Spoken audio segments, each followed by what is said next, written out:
não bater, não gritar, não humilhar. Essas são algumas palavras de ordem da disciplina positiva. Você já ouviu falar nela?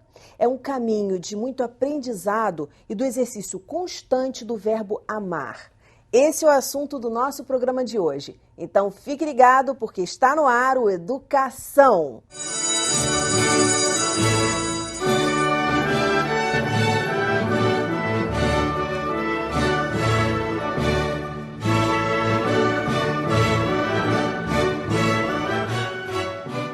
Meus convidados são o pai, blogueiro, defensor da disciplina positiva, Tiago Queiroz, e a psicóloga Roberta Caminha.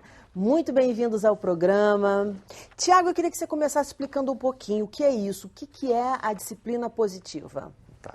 Bom, a disciplina positiva, ela vem numa pegada mais amorosa e mais no sentido da gente atacar o que está por trás de um mau comportamento e não o mau comportamento. Então, é como se a gente tivesse, por exemplo, um iceberg, né? E todas essas técnicas de punição, de controle de comportamento, elas atuassem diretamente em cima da ponta do iceberg, que é aquele mau comportamento que a gente quer eliminar. Que quando a gente sabe que, na verdade, não elimina. Quando você pune, você só está escalando o problema. E aí você começa a perceber que por trás daquilo existem sentimentos e necessidades não atendidas que, se a gente começa a olhar de maneira mais empática para a relação com os nossos filhos, a gente consegue ajudar eles a tratar dessas necessidades. E aí, por consequência, esses maus comportamentos eles param de existir. Entendi. Você buscou isso, você é pai já há 3 anos, pouquinho mais, e você buscou esse conhecimento porque você, quando era criança, sofreu castigo, era uma disciplina muito tradicional na sua casa. O que te levou a ter esse olhar diferente, se preocupar com esse assunto? Eu estou perguntando porque geralmente os pais não são tão atentos a isso, né? Ou pelo menos é o que a maioria das mães fala, né? Muitas vezes, a educação, eu que tenho que estar olhando e lá. Então, o que te levou para a disciplina positiva, Tiago? Tá, eu acho que, na verdade, foi um caminho, né, que a gente construiu, mais pelo fato de como o nascimento do meu filho mais velho aconteceu. A gente estava muito preocupado em oferecer, né, um nascimento bem respeitoso, bem amoroso. E aí, nesse processo, eu ficava me questionando, poxa, eu quero que isso tenha continuidade também. Então, eu não quero repetir as mesmas coisas que aconteceram comigo, que foi, como você falou, né, essa disciplina muito autoritária, punitiva. Então, eu não quero isso. Eu quero uma relação de parceria mesmo. Eu não quero essa relação hierárquica, sabe, que ele tem que ter medo de mim e ter que fazer as coisas só porque eu sou uma figura de autoridade. Então, eu comecei a estudar, a procurar outros blogs, a procurar livros e comecei realmente a me informar e fazer muita análise interna, assim, né? De como é que as coisas eram comigo quando eu era pequeno e como é que eu gostaria que fossem com o meu filho. E está dando certo, pelo visto. Tá. Muita gente seguindo o blog, muita gente comentando. E na prática, quer dizer, você continua porque você já tem bons resultados. Eu quero que você conte muitas coisas para a gente hoje, que os pais estão em casa. O pessoal quer anotar, quer gravar, quer aplicar. Roberta, você fala sempre na validação do sentimento da criança. O que isso significa? Eu acho que vai muito de acordo com o que o Tiago está falando, né? Quando você educa de uma forma respeitosa, isso envolve você querer saber o que está se passando naquela criança, qual a necessidade dela, né? E é muito importante a gente validar os sentimentos dela no sentido de, por exemplo, você percebe que uma criança está triste, eu estou vendo que você está triste, né?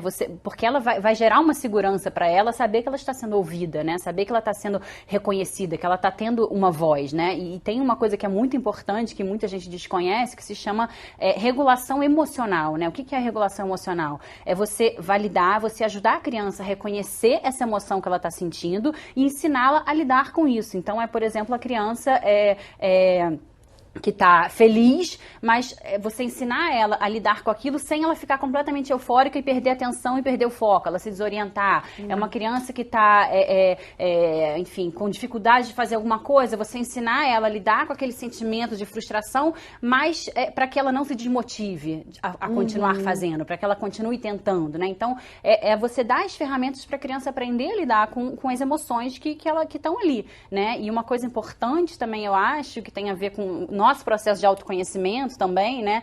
É a gente expor as nossas emoções, né? De você se dar o direito de falar, olha, hoje a mamãe tá triste, hoje a mamãe tá estressada, né? E a forma como a gente lida com as nossas emoções, aquilo vai ser um espelho para a criança, né? Então não adianta você querer que seja uma criança ali comportada, que saiba lidar, se você é uma pessoa que ao primeiro sinal de estresse você já sai quebrando tudo, você já sai batendo porta, né? Porque a criança é uma esponja, né? Então a gente é que dá esse ensinamento, digamos assim, mas através do nosso modelo. Então envolve um autoconhecimento muito grande nosso, né? Quando a criança é pequena, gente, como fazer isso? Porque quando a criança entende melhor, sei lá para uns 6 anos, né? 5, 6 anos ali. Mas quando ela é menor, né? Quando ela é bem pequenininha, como é que faz?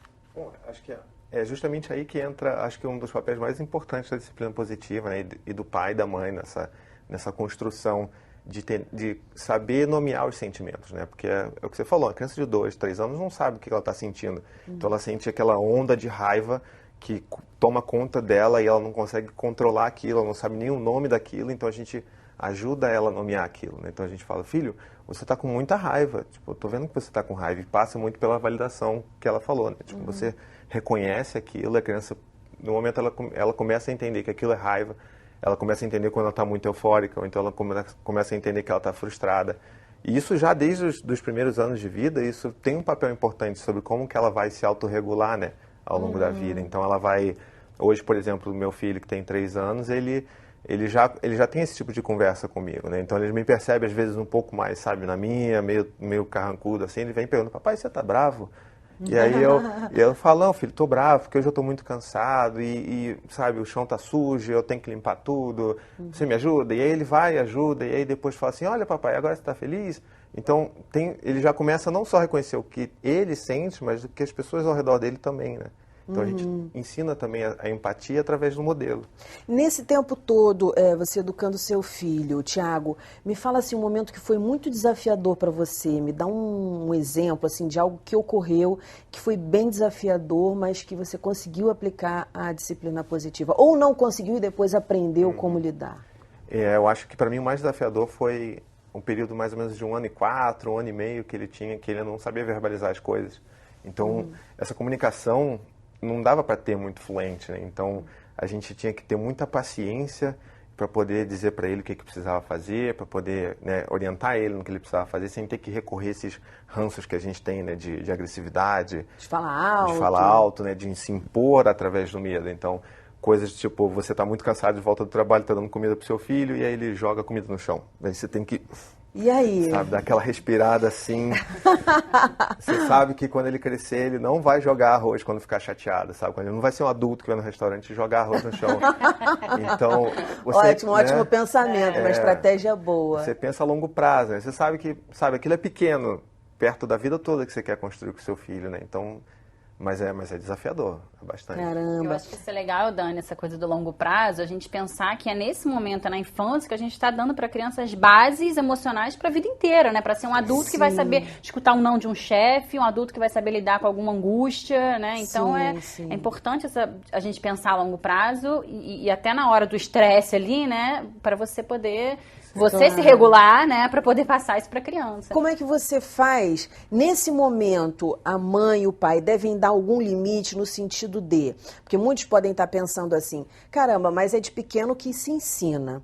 Então, tudo bem que ele não vai jogar arroz no restaurante, mas ele pode tacar os livros, tacar outra coisa, e pegar esse hábito de quando está com raiva, agir dessa forma. Eu queria que vocês respondessem a essa pergunta. Não é o momento de dar limites, ou há como dar limites nessa idade, ou não, deixa mais para frente e aí dá o limite certo quando já puder verbalizar? Como é que é isso? Então, eu sou partidário de achar que limite é uma coisa que a vida já emprega, né? A vida já impõe pra gente limites. Por exemplo, se eu quisesse, sei lá, se eu fosse uma criança mimada, virasse um adulto que achasse que eu queria voar por qualquer motivo, eu não ia conseguir voar, porque existe um limite físico nisso. Então, muitas pessoas acham e criticam a disciplina positiva porque, teoricamente, a gente não dá limite, coisa que não é verdade, mas elas, na verdade, defendem os limites que não têm nenhuma conexão com a disciplina em si, né? Então, por exemplo, se você vai levar o seu filho numa loja de brinquedos e você já fala para ele, olha, filho, eu não posso comprar brinquedo hoje porque hoje não é dia de comprar brinquedo. ok, esse é um limite, né? Tipo, um limite financeiro, um limite Sim, seu de não sim. querer comprar um brinquedo pro seu filho. Mas as pessoas tendem a falar que tem que impor limites, então você vai brigar com seu filho porque ele está chorando, então você não valida de novo o sentimento, né? Que tipo, ele está triste, está frustrado, porque ele não vai conseguir levar aquele carrinho para casa. E aí você briga com ele porque ele tem que ter limites, porque ele sabe, porque ele tem que aprender que a vida não é isso, que sabe, ele não vai ter tudo na vida e que, sabe, essa construção Negativo, maluca, pesado, então, né? tipo, já não vai ter, então por que a gente não pode, né, ser empáticos com ele, né, no sentimento que ele tem de perda e mostrar para eles que os limites existem, mas que a gente sempre vai estar do lado, né? A gente pode dizer não a uma situação, mas nunca não para um sentimento. Ai, maravilha. Você fala no teu blog, assim, que dizer uma coisa que muitos pais falam, né? Ah, vai pro seu quarto se acalmar, quando você estiver mais calminho, você volta. É errado. É dentro dessa visão, né? É que eu não gosto muito de falar entre certo e errado, né? eu sei, eu acho que filosoficamente não existem. Mas dentro dessa visão, qual seria o equívoco? Vamos colocar assim. Eu acho que a gente pode pensar muito em termos de mensagem, né? Como é que a gente passa essa mensagem? Quando você manda o seu filho que fez alguma coisa que você não concorda, a gente primeiro tem que concordar com isso, que o que uma criança faz que pode ser inaceitável para um pai, pode não ser para o outro pai. Então é muito subjetivo essa coisa de, né, disciplinar e educar e botar limites. Mas enfim, digamos que tem uma coisa que para mim não é aceitável. Se eu mando ele para o quarto dele, a mensagem que chega para ele é que eu não quero você perto de mim, a não ser que você atenda as minhas expectativas. Então, num caso extremo, você só vai ter o meu amor quando você fizer o que eu quero que você faça. Me agrade sempre. Exato. Então, essa troca, né, do amor condicional, isso não é saudável para a relação a longo prazo, né? Então, você pode, obviamente, se você castiga a criança, você consegue interromper aquele mau comportamento naquela hora. Se ele está batendo no irmão, você manda ele para o quarto, você conseguiu interromper aquilo. Mas você não consegue trabalhar o que está por trás ali, né? E você sempre vai você sempre vai reforçar o papel de que o mais velho é o agressor, no caso, e de que o mais novo é a vítima, por exemplo. Qual é o momento, como é que acontece essa história de dar a segunda chance? Em que momentos ela pode ser aplicada, essa dica? Segunda chance? Eu acho que é também muito subjetivo, né? Eu acho que vai muito do dia a dia, assim, se você acha que... Porque é muito importante a gente mostrar para os nossos filhos que a gente cede, né, também. Porque se você parar para pensar, acho que todo mundo concorda, né? Quando você tem uma criança, você meio que indiretamente está pedindo para ela ceder o dia inteiro. Né? Então, tipo, você está arrumando ela para a escola, ela não quer botar uniforme, mas você não, sem botar uniforme, porque você vai para a escola, então ela já está cedendo naquele momento. Se ela quer, na hora do almoço, quer comer, sei lá, frango e só tem carne, ela vai estar cedendo também àquela vontade. Então, o dia inteiro ela faz pequenas sessões. E aí, em algum momento, você tem que ser flexível também para mostrar para ela como é ser flexível, né? Senão, tipo, é uma coisa muito de uma vez. Lateral, né? Isso. Eu acho que a gente tem isso. Outra coisa legal, assim, da gente reconhecer os nossos sentimentos e pedir desculpa, por exemplo, né? Porque a gente está dando modelo de que, não, eu também erro, né? Eu sou mãe, mas eu também erro, né? Eu acho que a questão que você falou do limite, né? Da hora ali, que jogou arroz todo no chão, é uma grande chance também de você ensinar para a criança, por exemplo, ai, poxa, tá sujo, como é que a gente faz, né? Como é que a gente faz? É uma forma de você estimular o raciocínio dela também. Vamos solucionar isso, então. Né? Então, é uma grande chance de você ensinar alguma coisa para a criança, né? Então, pô, vamos lá junto na cozinha, vamos pegar uma pá, uma vassoura, né? E é mais uma oportunidade que você está ali de criar um vínculo com a criança, que vocês estão os dois juntos construindo alguma coisa, né? Os dois juntos solucionando alguma coisa, né? Então, é muito mais, eu acho, por essa linha, assim, né? Deixa eu pedir licença a vocês, a gente vai para um breve intervalo e volta já já. Não sai daí que no segundo bloco tem muito mais dicas.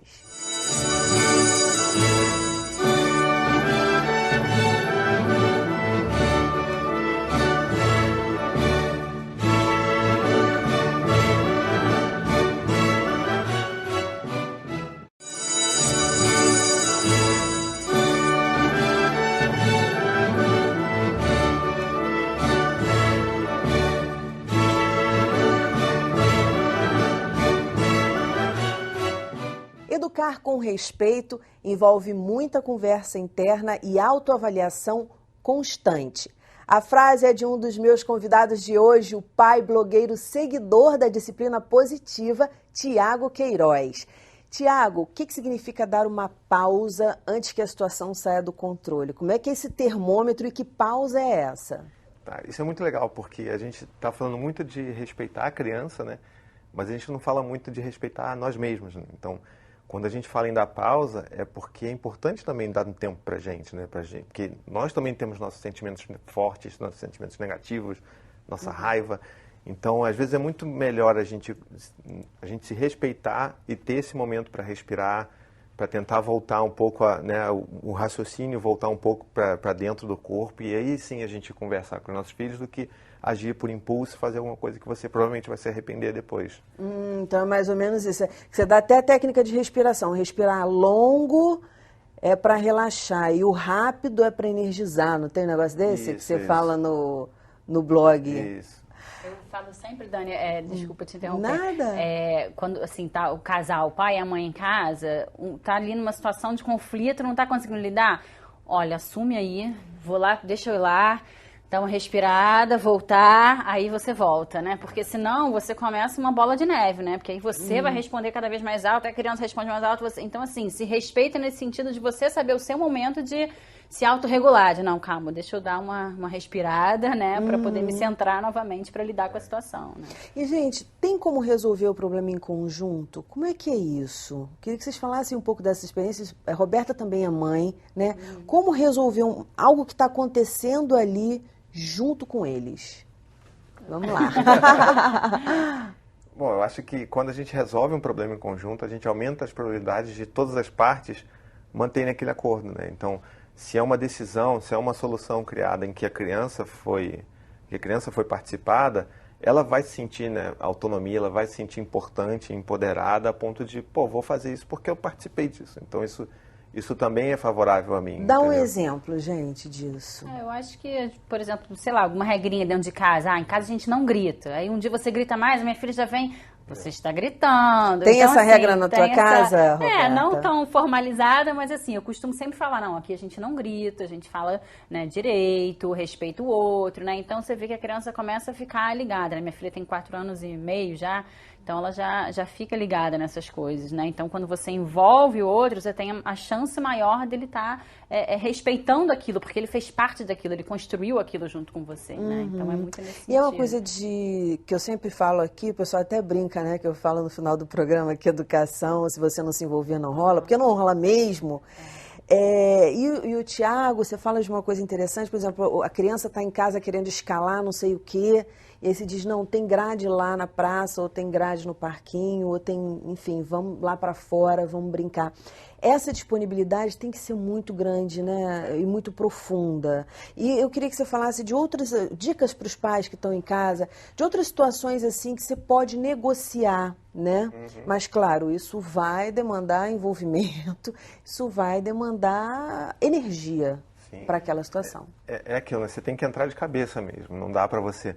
Bom, eu ouvi falar sobre disciplina positiva, eu vou fazer aqui alguma coisa ou outra porque é bacana, porque, sei lá, está na moda. Mas se você se faz isso, no primeiro momento de maior desafio, você vai esquecer tudo, vai estar tudo pro alto e vai voltar a fazer as mesmas coisas que você fazia antes e que você estava querendo mudar. Então, coisas interessantes, por exemplo, que, como você, né, tinha falado, tem os combinados. Os combinados funcionam muito bem, porque faz parte também dessa coisa de você falar e participar da criança de alguma coisa. Então, quando o Dante, Dante é meu filho, né? Então não tem que explicar também. Quando meu filho, eu estou querendo fazer alguma coisa e ele não quer fazer naquele momento, então normalmente eu tento fazer um combinado com ele. Então, por exemplo, filho, olha, a gente agora precisa guardar esses brinquedos, então vamos guardar para depois a gente dormir. E aí ele fala, não, papai, eu não quero guardar, não sei o quê. E aí eu falo assim, então vamos fazer um combinado? A gente brinca mais um pouquinho aqui com esses bonequinhos, e aí depois de a gente brincar um pouquinho aqui, a gente brinca com esse avião, e aí você me ajuda a guardar. Pode ser? Combinado? E aí a gente até faz um símbolozinho, né? A gente aperta a mão, combinado. Ah, e aí, legal. Fica interessante. Fica. Além de ser um combinado, né? Fica interessante. Fica. Porque tem aquela coisa do pai e da mãe que fala assim, vai tomar banho, fulano. Ah, não, que agora eu tô brincando. Aí o pai e a mãe falam, tá bom, 5 minutos. Aí dá os 5 minutos, vai tomar banho, fulano. Não, mas tá, 5 minutos. Quer dizer, É um combinado também, mas é um combinado que a gente vê na prática que muitas vezes não funciona. Agora, esse envolvimento, né, de estar junto, estamos brincando junto, e o combinado, eu acho que isso dá uma força pro acordo que está sendo feito. Você pode fazer uma brincadeira, né? Às vezes eu demoro 1 hora para guardar um brinquedo com a minha filha, mas é que aí eu brinco de, fechei o olho, agora eu vou ter que adivinhar o que você guardou. Aí eu abro o olho, eu falo, acho que você guardou a bola. Aí ela acertou. Então, assim, o guardar se torna uma brincadeira também, né? Então, mas demanda trabalho, sem dúvida alguma, demanda envolvimento, né, energia de você estar ali, mas assim, eu acho que o legal é a gente estar se divertindo junto, né, isso é uma coisa que as pessoas têm às vezes, é de você proporcionar prazer para a criança, não, é você sentir prazer junto com a criança, né, para ser uma coisa dos dois, e não uma coisa de você estar ali só fornecendo, não, é para você estar se divertindo também. E falar em prazer, falando em brincadeira, brinquedo, né? O Tiago fala, eu queria que vocês falassem sobre esses 2 assuntos. O Tiago fala sobre o uso do brinquedo para dar lições de comportamentos positivos, vamos dizer assim. E você fala sobre a importância do brinquedo ser criativo. Quem começa? Vamos lá, Tiago. Como é que começa a questão da lição? De dar uma lição, uma orientação positiva para o seu filho através da brincadeira. Como é que os pais podem fazer isso? Tem uma coisa muito legal que a gente pode usar, por exemplo, bonecos. São bonecos que o seu filho ou a sua filha tem. E aí você pode usar isso aí como uma ferramenta para encenar situações que talvez o seu filho tenha passado um pouco antes e que ele não soube lidar muito bem. Então, se ele bateu no irmão, por exemplo, então você pode pegar 2 bonecos que dizer que eles são irmãos e um bate no outro, aí você começa a conversar com aqueles bonecos e fazer com que eles conversem entre si, para que o seu filho que estava no papel, né, estava vivendo aquele momento, ele não teve a visão do todo, né? Mas quando ele vê os bonecos repetindo mais ou menos o que aconteceu, ele tem uma visão de fora, ele consegue perceber melhor o que né, as consequências, como é que ele poderia ter agido de uma maneira, né, diferente, mais respeitosa. Então essas coisas ajudam, né? Tipo, você trazer tudo quando você consegue trazer para o lúdico, costuma ser mais proveitoso para a criança. Né? E é uma forma dele, quer dizer, se vê ali naquele personagem, mas ao mesmo tempo tem um certo distanciamento para julgar aquela situação melhor, né? Brinquedo criativo, Roberta. Não, acho que a gente está numa sociedade assim que foca muito no consumismo e a gente vê que tem muito brinquedo autossuficiente, digamos assim. Então, é um brinquedo que vai ali, acende a luzinha, faz isso, faz aquilo, que a criança não precisa de ninguém para brincar, né? E, assim, eu vejo muito na prática que brinquedos que tem muito personagem ou brinquedos que são de desenho, isso acaba limitando a criatividade da criança, porque ela pega aquele brinquedo, ela vai querer repetir o desenho que ela viu, né? Ela não tá botando nada dela naquilo. Às vezes até coloca, mas fica muito mais difícil, né? Então, eu estimulo sempre os pais a trazerem brinquedos, a darem brinquedos que permitam essa criatividade da criança, né? Porque se você já dá um negócio pronto, pá, acabou, tá? É aquilo ali, ela não vai criar em cima daquilo, né? Então, sucata é muito legal, bonecos que não sejam fechados de personagem, né? São interessantes, né? Pra gente estimular essa criatividade, senão ela fica muito condicionada a só pensar dentro do que aquele brinquedo faz, né? E não conseguir usar de forma diferente o brinquedo, né? Maravilha. Então, a minha avó foi de uma família muito pobre, ela diz que quando pequena, a boneca dela era um pano que ela amarrava uma fitinha e era boneca, aí tinha a cabeça e o corpinho, né? E ali ela me dizia assim que ela inventava várias histórias e vários rostos para aquelas bonecas e vários cabelos ali, só naquele... Claro que a gente não está falando aqui fazendo aqui uma ode a não ter nada, a criança não ter brinquedo nenhum, mas é exatamente poder estimular essa criatividade nela, que é tão bacana. Muitas vezes você dá um presente e a criança mais gosta da embalagem, porque na caixa ela pode entrar, ela pode fazer um carrinho, fazer um monte de coisa, né? Porque realmente a criança precisa de muito pouco, a verdade é essa, né? Porque ela transforma qualquer coisa, né? Mas é legal a gente permitir isso, senão ela vai ficando cada vez mais condicionada a só pensar de uma forma, né? Porque o brinquedo não deixa ela ampliar, né? Então, Tiago, eu vou aproveitar que você está aqui, você está falando muito numa situação que me fez lembrar, acho que vamos gravar um programa sobre isso, acho que dá um bom bate-papo. O ciúme entre irmãos acontece principalmente quando, claro, logo depois do nascimento ou um pouquinho antes do nascimento do mais novo. Você passou ou está passando por isso? Eu acho Como lidar com isso segundo a ótica da disciplina positiva? Bom, ciúmes eu acho que a gente vai ter que lidar a vida inteira, né? Porque isso é uma coisa que a gente tem que assumir e tem que ter consciência de que vão ser sempre dois filhos disputando pela atenção e pelo amor, por mais que não seja pra gente, pra eles é isso, né? Eles vão estar disputando pelo amor do pai e da mãe. Então a gente tem que tentar ter ferramentas para fazer com que eles trabalhem mais em cooperação do que competição. Então, quando a gente começa, por exemplo, a valorizar mais o que cada um faz, ao invés de comparar, né? Ao invés de rotular, ele é o mais inteligente, ele é o mais esportista, sabe? Tipo, ao invés de você valorizar o que ele está fazendo ali, por exemplo, agora o mais novo ele já tá comendo, né? Então, está comendo já com arroz, feijão e tal. E aí a gente às vezes fica olhando, filho, olha só, você come, né? Agora seu irmão também, ele está comendo e você quer dar comida para ele, você quer ajudar o papai a dar comida, então a gente tenta trazer para perto e não afastar, né? Então ele faz com que ele participe da alimentação do irmão, e aí às vezes o pequenininho tenta dar na boca do mais velho, e erra, suja tudo, mas a gente tentar fazer com que eles fiquem juntos e não separados ou disputando, né? Ajudar a trocar fralda. Isso. Não, eu acho que é o mais bacana que assim, não nasceu um adversário para você, nasceu o maior parceiro da sua vida, né? O maior companheiro da sua vida. Isso é bem interessante. Nesse finalzinho de programa, Roberto, eu queria que você falasse sobre a importância do não mentir, né? Como é que você encara a questão da mentira dentro desse processo educacional? Eu vejo que assim, é sempre uma questão muito grande, né? Às vezes os pais chegam, meu filho está mentindo muito, tá, mas vamos se autoavaliar, né? Que coisas no seu dia a dia você faz? Então, às vezes alguém liga, diz que eu não tô. Pô, é uma mentira, você está mentindo, né? Então, são coisas pequenininhas, às vezes, que a gente faz no nosso dia a dia, que a gente não se toca e que isso acaba passando para a criança, né? Então, assim, eu sempre estimulo desde de pequeno não mentir. Então, vai sair de casa, eu vejo muita gente fazendo sair escondido. Ele está distraído ali, deixa eu sair. Cara, só que na hora que a criança perceber que você saiu, ela vai desabar o mundo dela, né? Sim. E você tá criando aí um adulto inseguro, porque ele não sabe, essa criança não sabe em que momento as pessoas vão sumir da vida dela, né? Então é muito importante, se você sempre dá tchau, fala, olha, mamãe tá indo, mamãe vai, mamãe volta. Ela vai ficar ali, vai ficar chateada, vai chorar? Possivelmente, mas aí vai ter um outro adulto que vai ajudar a validar as emoções dela e tudo, até que ela entenda esse processo de que eu vou, mas que eu volto, né? Agora, nunca sair escondido, porque você vai criar uma criança insegura. Ou, por exemplo, que eu vejo sempre vai tomar vacina, né? Não vai doer nada. Não, a gente sabe que vai doer.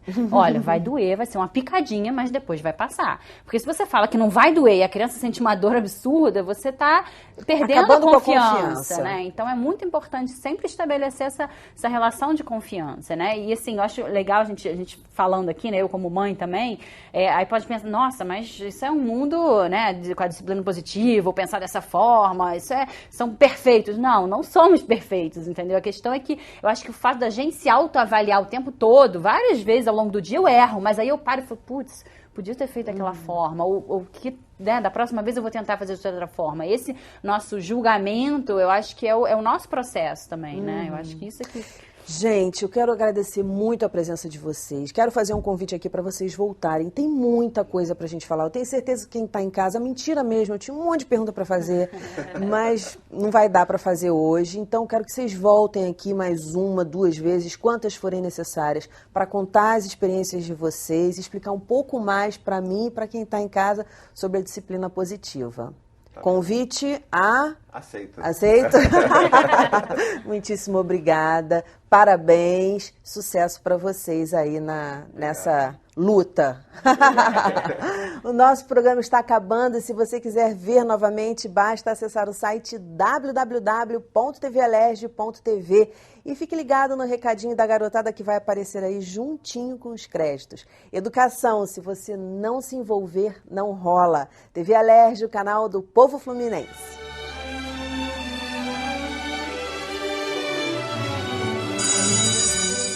Eu gosto de ler porque quando eu era pequena, minha mãe sempre falava pra mim que ler era a melhor coisa do mundo para as pessoas. Eu gostei da história Não Jogue Lixo no Chão, porque essa história é as pessoas aprenderem reciclagem e que as pessoas aprendem a não jogar lixo no chão.